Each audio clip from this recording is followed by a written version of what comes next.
यार।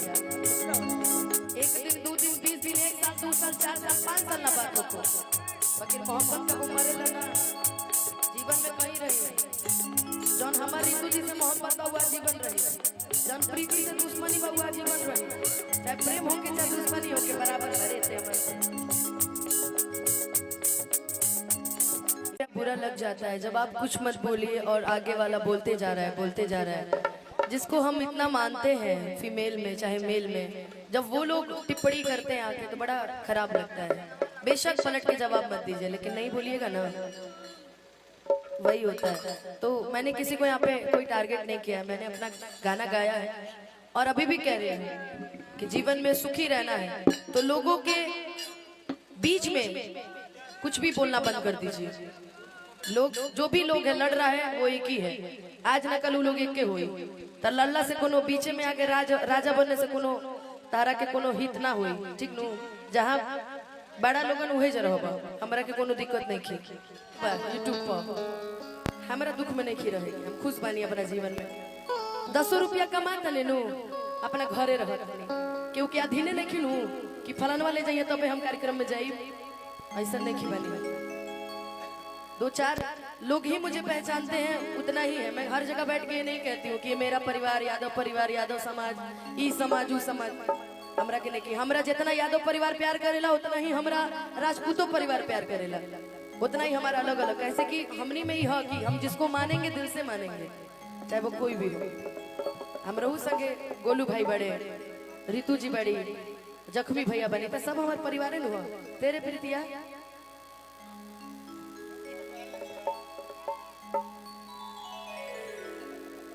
भैया एगो बड़ा सुंदर गीत है, आई आखिरी रही, एक बाद जख्मी भैया के माइक दे 2-4 गो गीत के प्रस्तुति ला। रूपा दीदी अब विवाद ठंडाए के नामे नहीं खिले भोजपुरी में। जब बड़ बड़ दिग्गज विवाद करे लगी है तो हमनी के क्या करे, इनकरा गायकी से हमनी के सीखत रहनी सा एक समय में, जिनकी गायकी आज भी सुनी जाती है। जब वो विवाद पे उतर आई है तो हम लोग कैसे चुप रह सकते हैं। बाप बाप 4 जोरे में लोग लटकल बा भी हो कि सुनाए सनम का दिले वाले खुले न भैया तनी तनी कि दिहलु बरिया रे कि जिए के मन ना करे अब तोहर मारे कि हम करे प्यार तोहसे तू तो सजा दे,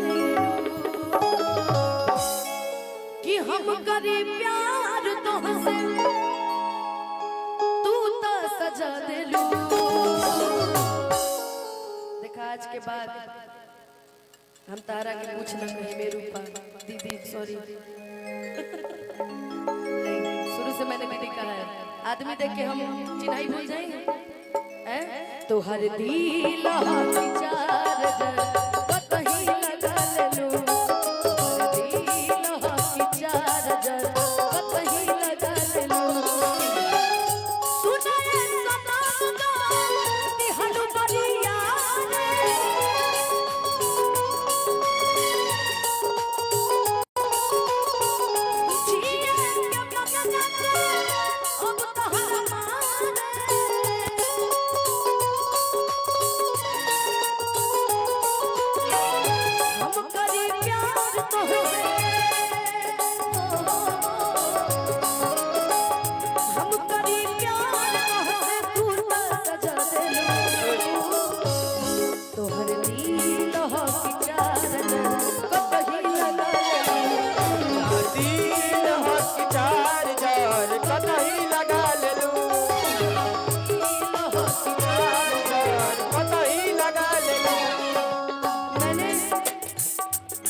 समय था कि मैं भी किसी से कहा करती थी ना, छोड़ के न जाओ पिया,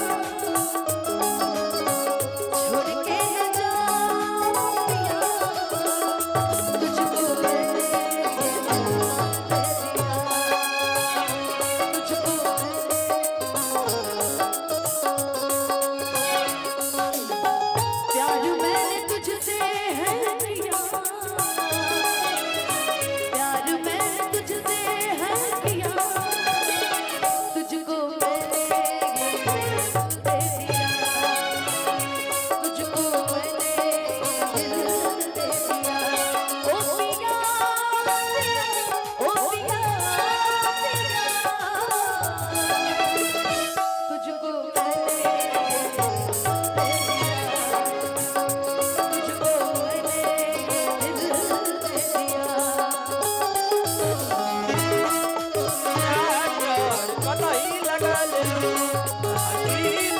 की चार चार कतई लगा लेलू।